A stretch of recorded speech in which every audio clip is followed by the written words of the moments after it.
on the plane and don't look back. Bro, for real, man.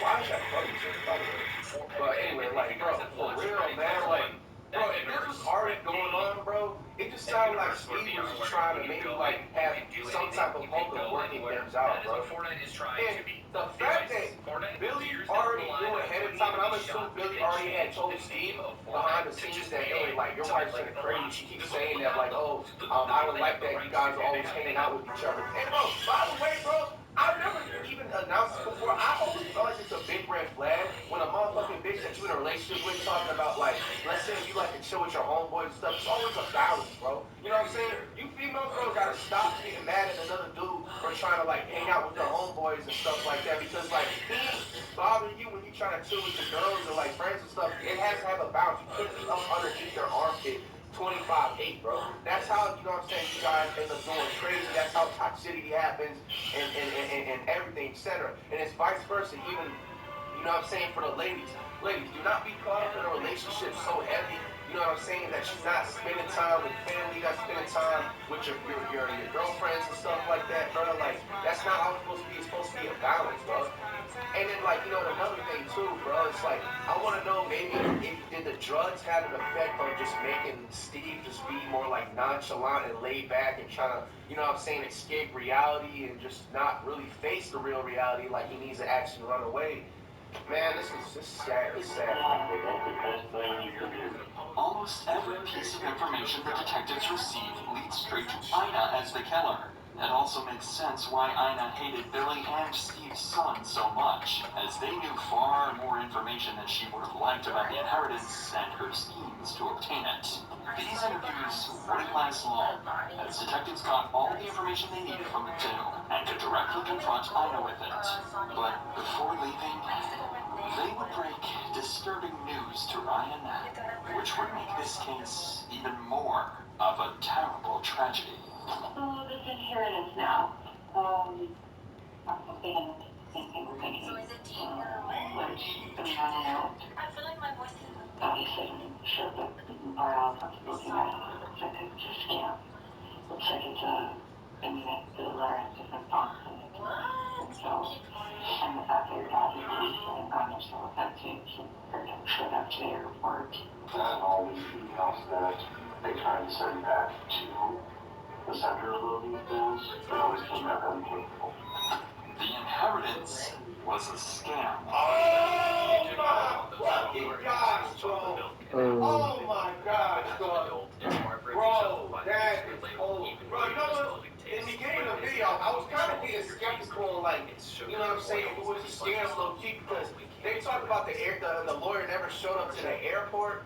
And then it just turns out it was a scam, and he never was expected, or he never was going to get a $37 million check at all. So she did all of this for literally, you know what I'm saying, no reason, dog.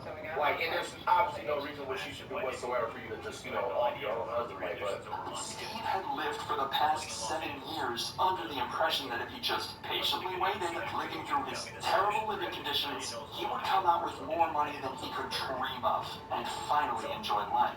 Even worse was that this very scam that stagnated his life for years may have been the cause of his very own death. wow.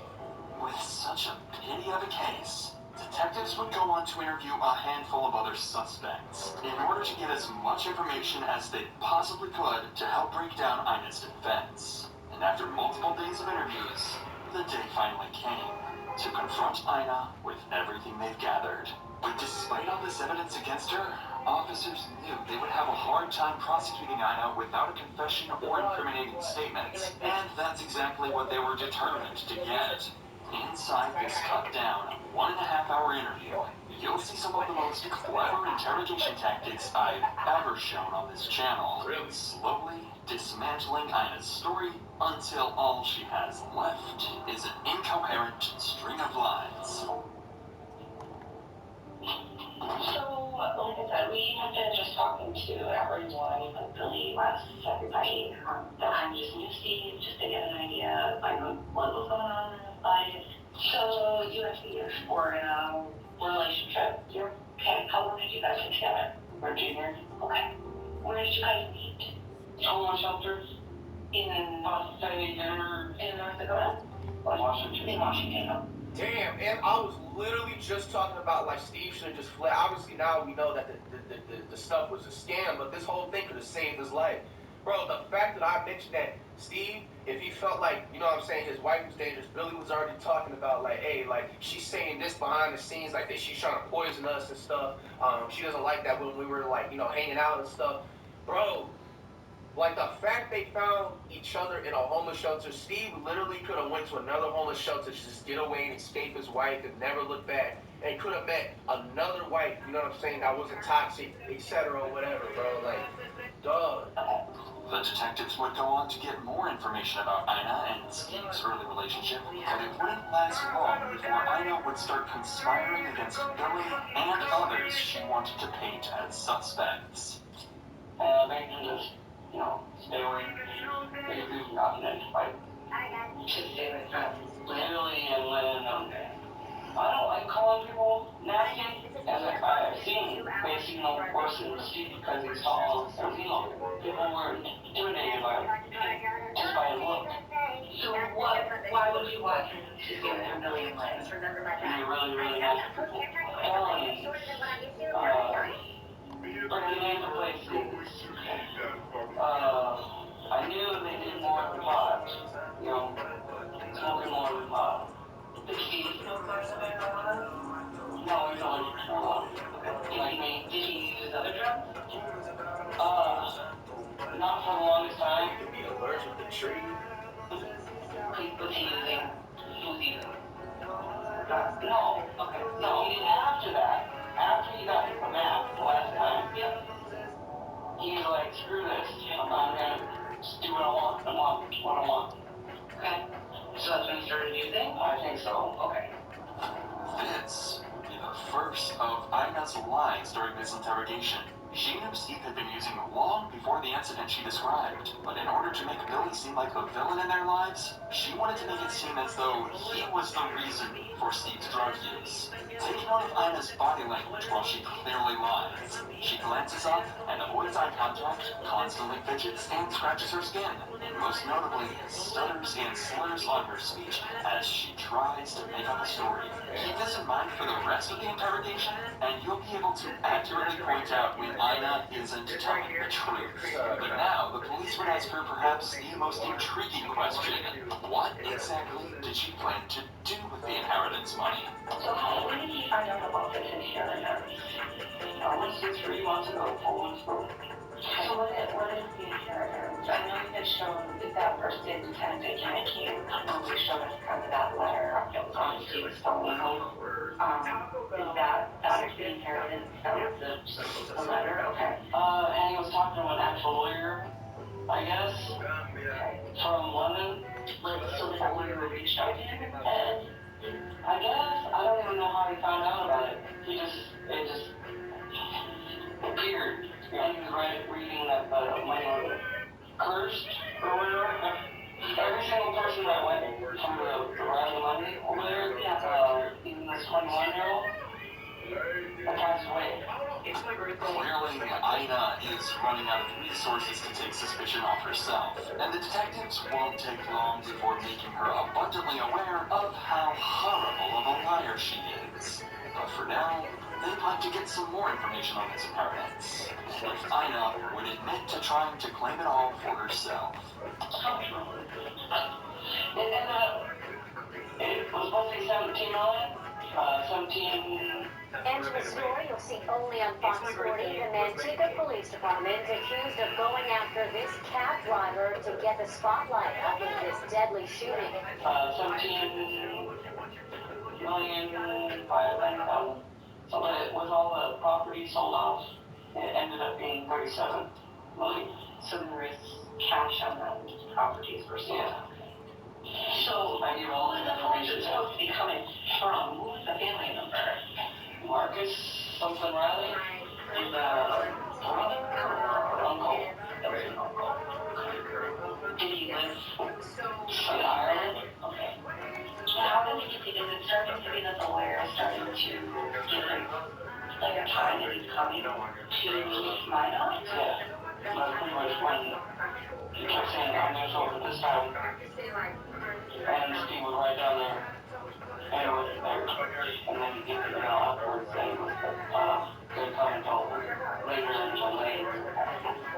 The detectives would spend the next 25 minutes trying to understand Ida's timeline for the day they planned to receive the inheritance.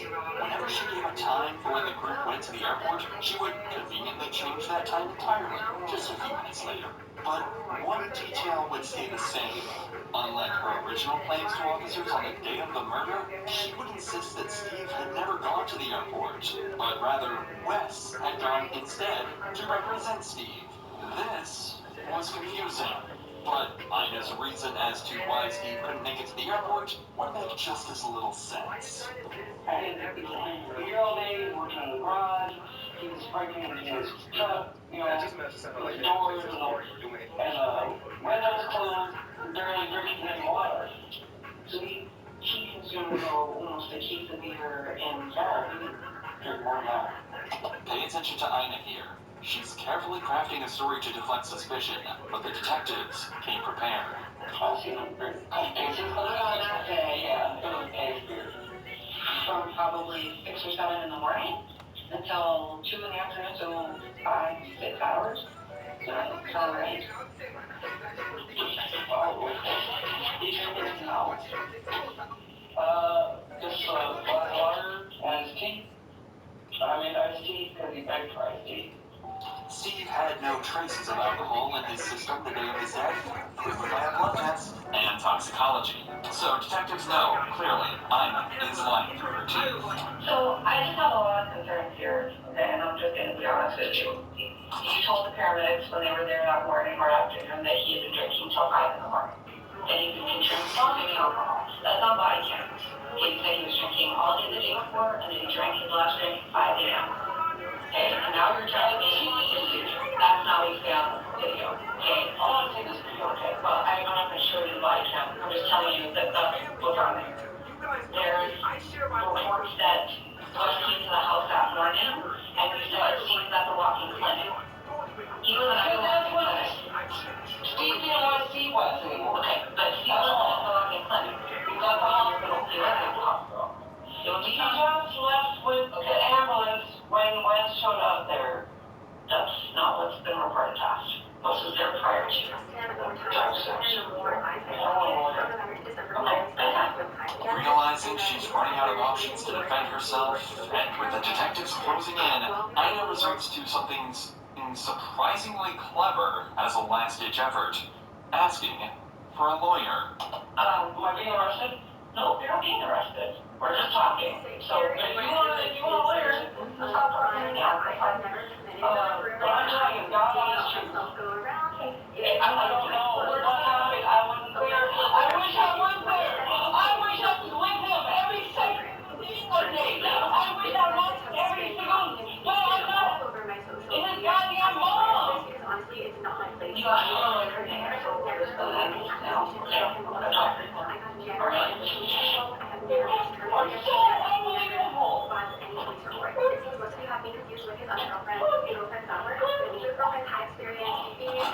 The second Ina realized the detective saw right through her story, she folded under the pressure and insisted on a lawyer. Ina had finally realized her game was over. Following this interrogation, Ina would roam free while detectives scrambled for concrete evidence that she had poisoned Steve. That's crazy. Ina would continue fighting for her innocence, making more deranged theories, such as Steve drinking the antifreeze out of shame that the lawyer was a fraud, or that she had too been poisoned just months prior. Unfortunately for her, police managed to file a search warrant on apartment 912A, finding multiple alarming items. An old Windex bottle without a cap, containing a bright green liquid suspected to be antifreeze, as well as a Coors Light bottle containing antifreeze, found in the garage Steve had been working in that morning. This exact... Now, correct me if I'm wrong, by the way. With antifreeze, I feel like I've heard about that type of poisoning before, maybe like 2 or 3 times. I think that you can't actually taste it, like if you put it into and mix it into something. So that's probably why Steve, when he was drinking the beer, he probably didn't spit it out right away or be like, oh, what the fuck is like in my, you know what I'm saying? Like, you don't really obviously find out until like he gets the symptoms of, you know, passing away. And Coors Light bottle was what Ina used to poison Steve with. Antifreeze contains ethylene glycol, an ingredient that makes the liquid taste sweet. By mixing this with the tea, Steve was fully unable to tell this fatal substance apart from his typical morning tea. Additionally, by hiding the liquids in the dark Coors Light bottle, Steve was unable to see the bright green color of his drink. With all of this newfound, completely incriminating evidence, as well as the numerous lies and false claims Ina had told law enforcement, she would finally be arrested on October 30th, 2024. I don't know. Dad, please walk to the house. You're good. I'll give you the key. What do you need?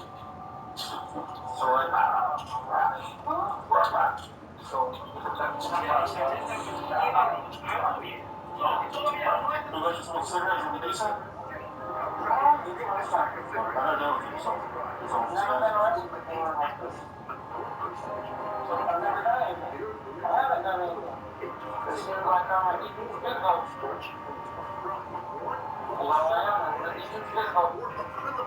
All I've done is I can't kill him. I don't tell him. The day he likes me and I found out he screwed up.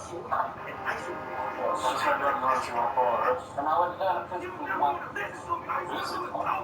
Yeah. I'm like, Yo, this bitch gotta be the most weirdest, dumbest, psychotic psychopath I've ever, like, damn near put my eyes on. You're saying this in front of Joel, bro. Like, you're making her job easy, hell. Like, you're just, this is a weird ass chick, man. Watch y'all sleep. And laugh on y'all. You have any friends at work that would take them? We just want them to die, man. You don't belong here. That's what I used to think every time I looked in the mirror. So whatever option you have to go, my put a hold on I my destroyed you. You're only hurting yourself. 6 months following Ina's arrest, she would sit down in the courtroom for a time, accepting a plea deal for the murder You became a weapon for a man who It had been a matter of principle for Ina throughout this entire investigation, staying true to her word no matter how delusional it sounded. But in this courtroom, Ina was left with no choice but to overturn the facts. Ina, the killer, was charged with murder, intentional, or with extreme indifference of an adult victim.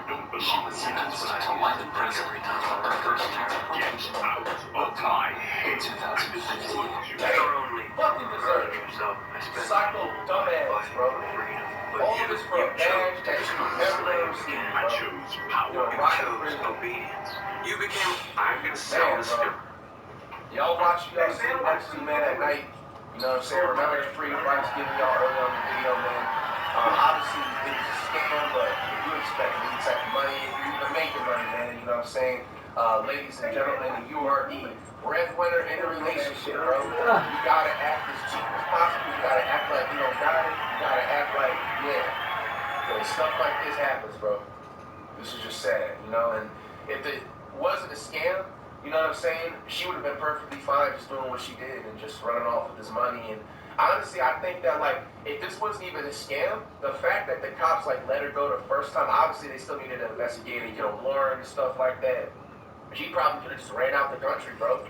You know, so it's unfortunate, man. It's unfortunate. You know, RIP to Steve, prayers to his family and stuff like that, man. Wow, man. Let me know, FTC, any other crime videos you'd like me to react to, other channels to react to with crime videos, man. Let me know in the comments or on social. What about that classic first-timers? They don't know that nearly half of all these cars have been in an accident. But Carfax shows So how many people care about what I What do you do. do? Flight crew to FTC. Flight T, stand up! Seriously, Take how notes on does this this list affect them? because March I'm is not now going to in bear session. Crime Reacts back at it again. If they have Husband one of these and coins, ex-wife's family I'm raising the tries value to of it. escape the cops. In fact, That I'm dirt that you fighting said you were gonna inflation. stop doing a week ago, a month ago, I'm doing what a few months back, enjoy.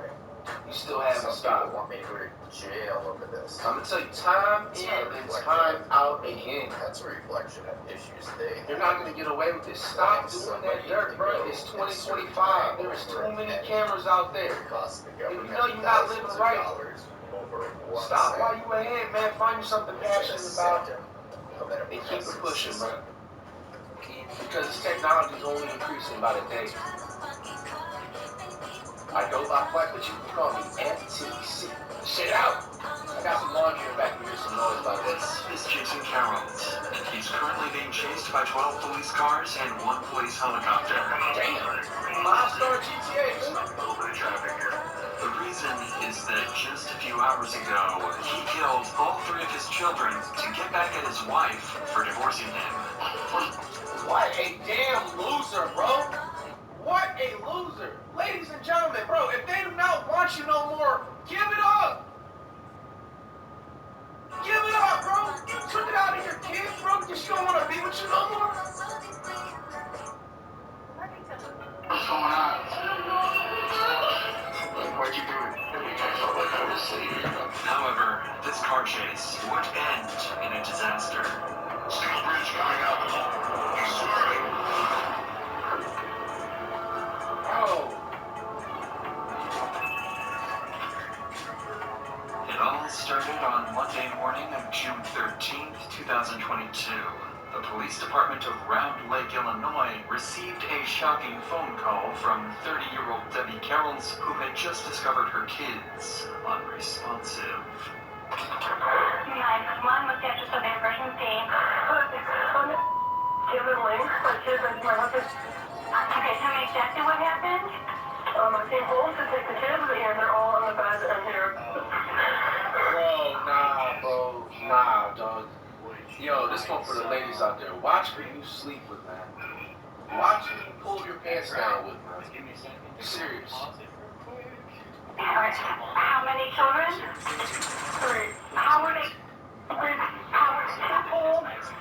They're cold. Oh, okay, please, ma'am. Ma'am. How were they? I don't know. Yo, first response. Like, just bring some help out there. You think that she would tell you that if she knew, bro? Like, They're laid in the bed. I'm assuming it's Okay, where are you right now, ma'am? Okay, we have officers there. Where are you right now? I'm upstairs. We're coming inside. I'm Okay, upstairs. she's upstairs. Please, guys, wake up, please.